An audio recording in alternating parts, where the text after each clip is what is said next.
Welcome to Maker Monday. My name is Leslie and I'm the Reading Safari and Stream Coordinator for Monterey County Free Libraries. Today we are going to be making pour painted pots using a flower pot. And here are the other things that you will need. You will need some tempera paint. I have 3 colors. I'm doing a fall theme.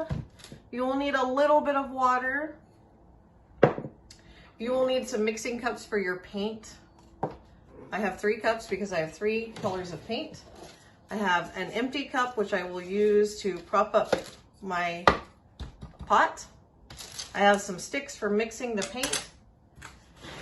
You will need glue. You do not need this much glue. This is overkill. This is what I have here.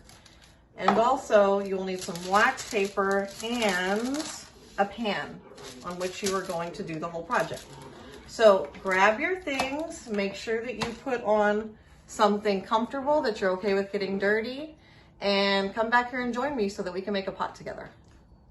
The first thing that we need to do pour painting pots is to mix some paint with a little bit of glue and a little bit of water. So I'm going to put a generous amount of paint in here with just a splash, like a tiny splash of water and a little bit of glue.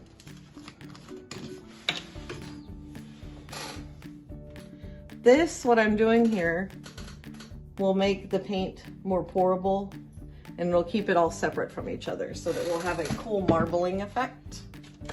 I'm gonna do that with all 3 of these guys.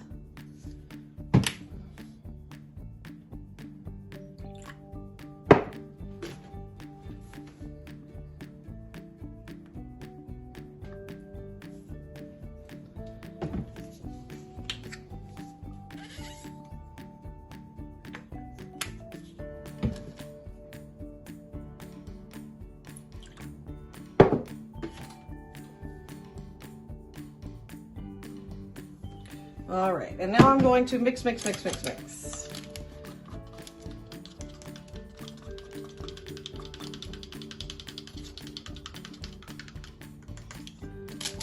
like that.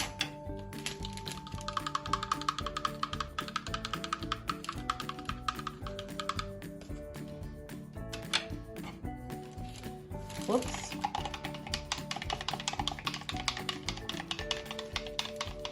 All right. So I've got all my paints. Now comes the fun part. We're going to pour the paint on. Okay, we're all set to start pouring. One thing that I want to say before we start is that some people like to tape off this hole right here.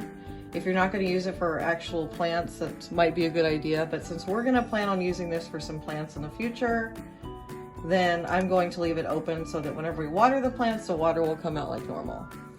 So now I have my paints all mixed and I'm going to start pouring them. And it's just basic pouring. So pour until they begin overflowing, and you can kind of go down the sides like this.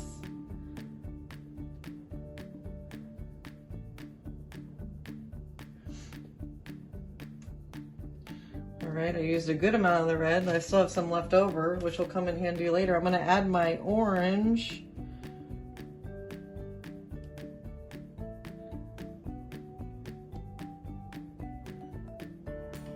Okay. And then I'm going to add some yellow.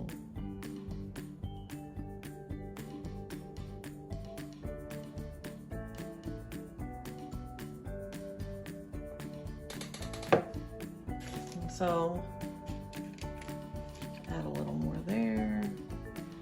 So with this kind of thing, you can kind of do however much you want. You can leave it like this and let it continue to pour down, or you could add more if you wanted. But you see how there we have this effect where, you know, the paint hasn't mixed all together. You can still see all the separate colors, and that's looks very cool. And eventually it'll probably come down and cover this spot here, And over here as well, though, I'm gonna add, there's a lot of yellow over here, so I'm gonna add some more red. And then I'm gonna add some more orange to this side.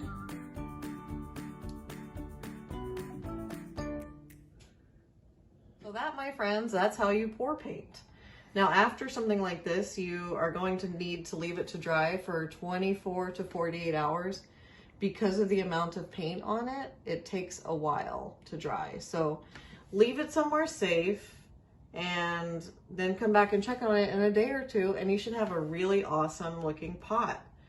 And then if you want to, you can just keep adding more paint if you like, if you're not satisfied with the way it looks. I think this one looks really cool, so I'm gonna leave it like that. Another thing to keep in mind is that this is not limited to pots. You can pretty much pour paint anything, of course, with your parents' permission. So everybody, thank you so much for joining me for this Maker Monday. I hope you have a great week, and I will see you next time.